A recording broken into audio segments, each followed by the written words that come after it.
guys, and welcome to Taylor Talks Comics. Today, we're going to be talking about some cartoonists you should know.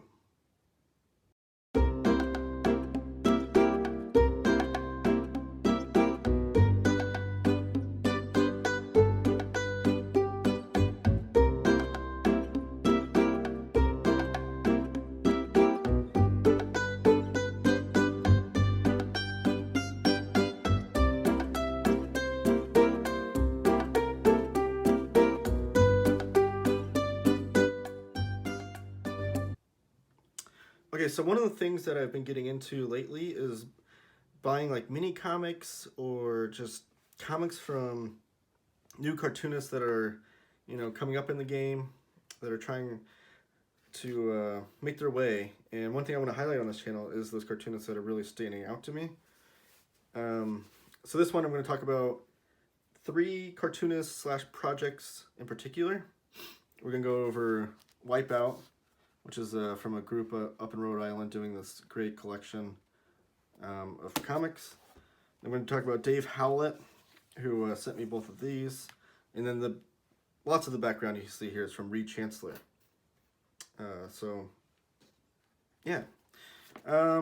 should we start? Let's start off with Dave Howlett.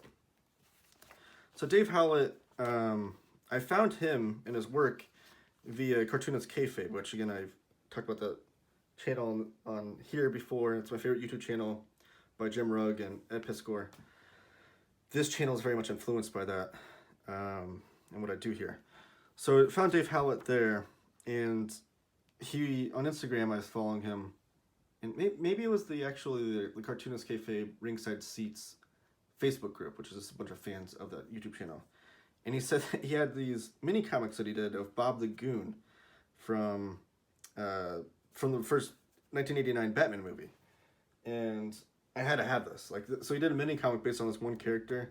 If you're not familiar with Bob the Goon, he was like this big character. He was the main henchman for Jack Nicholson's Joker, and they even made a toy of him. So before the movie came out, there was this action figure of this guy named Bob the Goon, and people leading up to the movie, I was only 2, so I don't remember this personally, but leading up to the movie, I guess we're trying to figure out who this character was, as if he was a main character, he's a key character.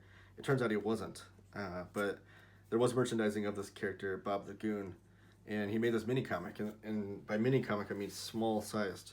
Like this is like a normal standard size comic book issue, and you can see that it's very much smaller, but I kind of love that about it. Like I said, mini comics is something I'm getting into, so I just want to show you some of the artwork in there. Because first of all, he even got the shine. Like Bob the Goon is done in the same font and everything is like the Batman logo was back then. And this has a number 1, but I believe this is his only issue, and he doesn't plan to come out with much more. But it goes through the story of Bob the Goon, and it's kind of within that universe. Like you even see the famous scene of when Joker was dancing. And it's just really short. Even goes over some of the other roles that actor played, and you have this artwork on the back. This is a short little mini comic. He pretty much just charged shipping to ship it out to me. No charge for the actual comic itself. I think it's probably because copyright issues.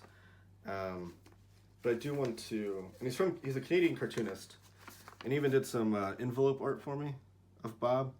I don't want to show any sort of address on here, so I gotta bend it a little bit here. But really cool. And then in addition to that, he sent me this Bat Jam anthology, which is a project he worked on with a bunch of other cartoonists. Like this first strip here is done by Dave Howlett and Mike Holmes. One Flew Over the Batcave. And it tells you like you can pause the video if you want to see how this project came to be. Right there. But there's a bunch of cartoonists just doing their takes on Batman. But again, this was a non-profit project that they just did for the love of the comic books, love of the character Batman. Here's another strip by Ben. I'm not familiar with any other cartoonists in this Bat Jam anthology besides Dave Howlett, but one of the things I love about anthologies, especially with cartoonists that you don't know so well, is that then I can go look them up on Instagram and follow their work, and then buy any other mini comics or comic book work they've been working on lately. So that's definitely what I do when I find these anthologies. But yeah, so Dave Howlett, thank you so much for sending this. If you're watching this, Bob the Goon was such a great project. Come out with an issue 2. I'd love to own more Bob the Goon. I think you did a great job with that. And then the Bat Jam anthology. So thanks, Dave Howlett, for that. Let's do Wipeout. Speaking of anthologies, so this is a group, like I said, in Rhode Island, and this is actually, yeah. So this came with the book. So it's Wipeout number 6. So this is a 6th volume they come out with. There's short anthologies, comic book strips from people. A lot of the artists are local to the Rhode Island group here. Some of them are not. I think one of them is even from overseas. But they came out with this cool thing, Handmade in Providence. It's cheap, and it was cheap. I wish I knew the price, but here's a link. I think it was, oh man, I want to say $15, if that, maybe even cheaper. But it was cheaply produced in the sense of monetary value. The actual production of it was fantastic, which I'll show you here. So the Instagram, if you want to follow them, is wipeout, all one word. And you can go on their store envy, wipeoutstore.storeenvy.com. And it even came with this cool art print, I guess. This is a really cool thing, and that story takes place inside of Wipeout. So let's provide a little background here while I go over this book. So this is the Wipeout edition, and this book is so cool. So this whole front cover is like a wraparound cover. I can't really fold it out too much because of the way it was, the binding, the way it's glued, but you can see. And it's actually screen printed on here. One like printing technique I'm trying to loosely dabble in is screen printing. So you can see all the different layers of screen printing that went into place, and it has this like really nice feel to it. And also, if you, I don't know if this will show up on camera, a little bit. You can see it says Wipeout, and like this, I don't know what you call that, glared embossing, I don't know. I'm coming out the wrong words here. But it's really cool.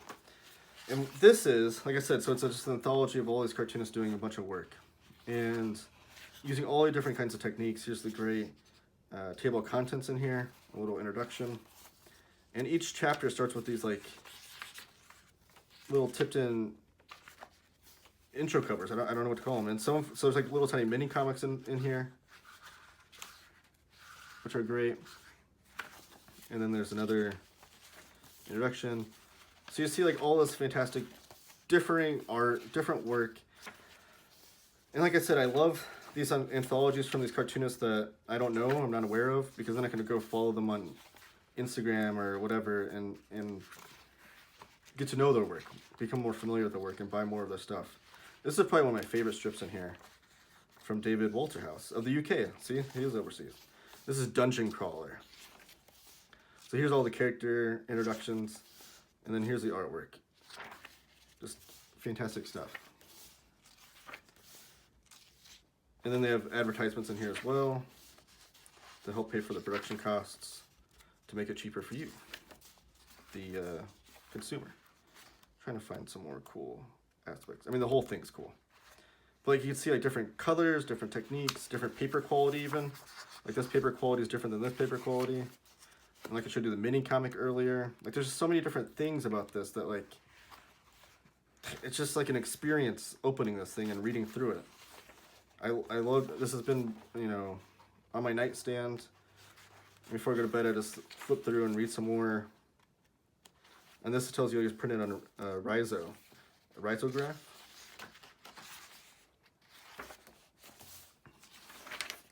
Again, I'm not super familiar with production techniques, so I'm probably getting some verbiage wrong here. But, and here's another mini comic. This is a snake book. Look at this. Wait, how's this? Am I doing this wrong? It like folds out. This mini comic that folds out. Like there's just so many little tipped in things. It's like a real treat just looking through this thing, and you find new things each time you open this. But there's a lot of love and thought and care went into this thing. I love this. So yeah, and I think this is really popular because this was showcased on an episode of Cartoonist Kayfabe as well, and I think they sold a bunch because they went to the presses multiple times for this. So I hope that Wipeout 7 is done similarly to this. It's really great stuff. So go check them out on Instagram. And the last guy I've got to go over is Reid Chancellor. So Reid Chancellor is from local to me, I guess. He's from, I think he's currently living in Kentucky. His wife is frequently on the Omnibus Collectors YouTube channel, Kristen, and the Fangirls Assemble show. So that's his wife. But Reid, and I think they both live in Kentucky together. But Reid's from like the Evansville area / he even messaged me and said he has family that lives local to me. So it's kind of cool. Local artist. But he's since been working on cartooning, and this was actually his first released book, Hardcore Anxiety, which I think I'm going to do a separate video on because this is it was a great read and an important book, and it deserves its own video. So I'm going to do a separate video on that, but just to show you. And this came out with Microcosm Publishing. And Reid's second book about, oh man, George Allen, I think his name is. I probably butchered that. Reid, if you're watching, I apologize. Feel free to correct me in the comics. But his second book's coming out soon. I'll try to post links to all of his work and and all of the cartoonists that I've talked about, all of their social medias in the description here. But definitely check out Reid's stuff. So, like I said, Hardcore Anxiety, I'm going to do a separate video on that book. But this was about his battle with depression and mental health issues while also being in the punk rock scene as a musician back in high school, post-high school years. Which really spoke to me because judging from Reid's work now that I've read it and I've followed him on Instagram, social media and stuff, I feel like we're cut from the same cloth. I spent my high school weekends in small clubs, small venues, watching, punk shows and that kind of thing too. So his work, just like that being the foundation of his artistry, I guess, if you will, really speaks to me. So this here is his mini comic collection, which he has on his store Envy, which like I said, I'll have the links to. I believe they're plugged here too somewhere as I flip through these. And I got all of this in just one go, which I think is a great idea for these cartoonists that are trying to sell a lot of work. Because you go on these cartoonist websites and you have a limited comic book spending budget, and you might not be able to spend, $20 on a mini comic or whatever, when you can get one from a bigger publisher, a nice hardcover from Fantagraphics or what have you. It's a battle. So having the sampling of all of his work and being able to support a local artist was a great thing. And now we have all this stuff to look at, and I'm sold on Reid Chancellor now. I want to buy anything that he's come out with. So let's just flip through some of that stuff. This was We Were Born Into This Mess. This is actually a precursor to what eventually became Hardcore Anxiety. So this is like the, not even the first printing, the first release, I guess, of the stuff. So there's some of the strips and panels and stuff will mirror what you see in this, and some are different. So it's kind of cool, too, to see that progression in his work. And progression's a big word I want to use here with the Reid, because you just see his artwork progress in a number of ways throughout all this. And then just even techniques he's using in his artwork and printing techniques. You can see he's really experimenting with different, I don't know if different printers, but different techniques for sure, as far as like what paper stock and stuff he's using. And then also different sizes of comics he's coming out with. And I love that. Experimentation with an early cartoonist is great, because then he's going to settle in on a few things that he uses or just continue to evolve his craft. This is a Aquabats versus Aquacats comic book, and this was, again, very much like the Bob the Goon thing. He just throws this in for free if you buy any stuff on his store, because Aquabats is actually obviously an IP that he doesn't own the publishing rights to. So it's just a fun project that he wanted to do, and he signed all these too, which is great thing to do. Oh, so here's all his social media.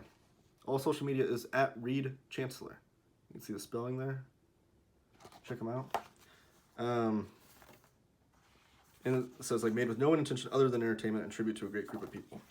So Reid's a big fan of the Aquabats, so he wanted to come out with a fun little short comic book about the Aquabats versus the Aquacats.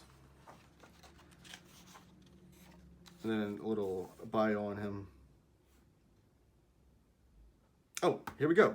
Okay, the upcoming book is The Rock and Roll Terrorist, The Graphic Life of Shock Rocker G.G. Allen.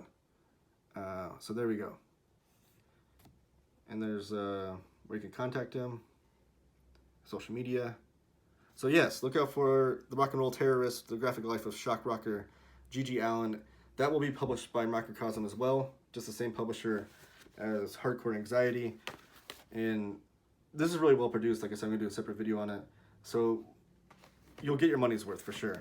I mean, this book was $15. Well worth $15, and so will his next book, I can almost bet. This is Sad Religion. So this is I think this is earlier work from him. Yeah, a collection of very short comics. And this is Reid's, it's kind of a relationship with religion throughout it. So very much auto-bio, just like the Hardcore Anxiety is. Which is great, because now we see Reid working with, you know, auto-bio work. We see him working with different IPs that he doesn't have the rights to, but in a very punk rock kind of way, just for the love and passion of the art. And then he's doing some bios on Henry Rollins is Not Amused in this zine here. We see G.G. Allen as his next book. So a lot of auto-bio, a lot of biography, a lot of just fun stuff that he's working on. And then we're going to get to the coup de grace here at the end I was working on. But again, experimenting with printing techniques, with art techniques, with story techniques. So just, you can just tell all of him, he's just exploding onto pages of artwork. This is Henry Rollins is Not Amused. Trying out different things and seeing what works. And this one was, you can see it's kind of roughly stapled together, but again, just experimenting with things. Maybe this didn't work out for him. But then he moves on and upgrades to this. Like, this is has a great feel to it. This is a great produced comic book. And so is this. This looks like to be the same exact whatever he used for Sad Religion. He's just improving and stepping up his game. But this is what brings us to the show. Maybe I should go over these first. These were little things that he added in. I want to thank Reid for that too. So he added in a vinyl of some local artists, the Evansville Vinyl Project. And then Jug, he sent a letter too. Oh, here we go. Thanks for your support. Added some music on your order and signed and doodled Hardcore Anxiety. Records a sampler of bands from my hometown. The other is a 5-inch record of Jugs. I was in that band and it's awful. Cheers, Reid. Thank you so much, Reid. So this was this little add-ins. I'm not saying or promising you get any of this. This was just him throwing in some stuff for me. And he even like messaged me and apologized. When he messaged me and found out where I was from, because he's from the same area, when he was filling out my order, he apologized for a delay on the order. The order was not delayed very much. But again, I have to thank him. So this is a 5-inch, and it's very see-through. It was a band called Jugs that he used to be in. And this is a bunch of local artists to Evansville. And it's on this color vinyl, which is super awesome. So the thing is, though, Reid, I cannot thank you enough for this. This is so cool that you threw this into the order here. But I don't own a record player. And like I said, Reid and I cut from the same cloth. I was a huge music fan in high school. Well, I still am. But I don't buy music as much as I used to. That I have a very extensive CD collection. I've always avoided the bug to start a vinyl collection. I know I own hundreds of CDs. But I never wanted to step into the avenue of going vinyl because I was afraid I would just end up buying everything I already owned on CD. I'm going to get a record player one day. Absolutely, it's going to happen. It just hasn't got there yet. But when I do, I look forward to listening to both those vinyls. I'm going to hold on to them. Another thing he threw in, though, was Hardcore Anxiety, and he signed it and did a little doodle for me.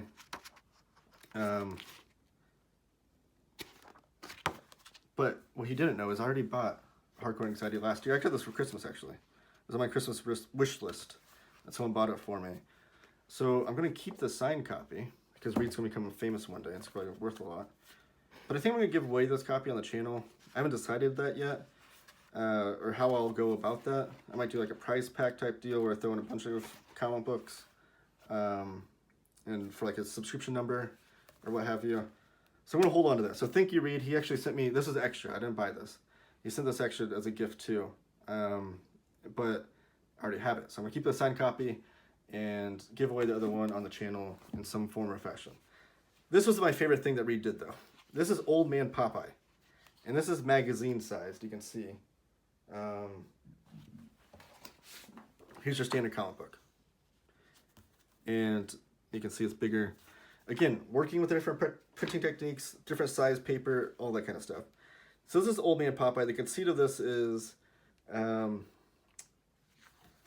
olive oil has passed away. So this is Popeye as like the grumpy old man on the lawn yelling at kids. And again, this is magazine sized.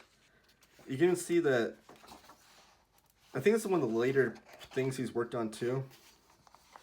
And I don't want to flip through every single page, but you can see he's working with different, I don't know if he's doing this digitally or not, but I don't know if it's like zipatones or what he's using in these techniques, but these are things that you didn't see in his earlier work that he's starting to work on. I am what I slam. So this is just a Popeye comic book. I mean, it's Old Man Popeye, Reid Chancellor, so it's kind of a fold out too. And it's very short, but it's great. And it's one of my favorite comic books that I've bought this year. It's so cool.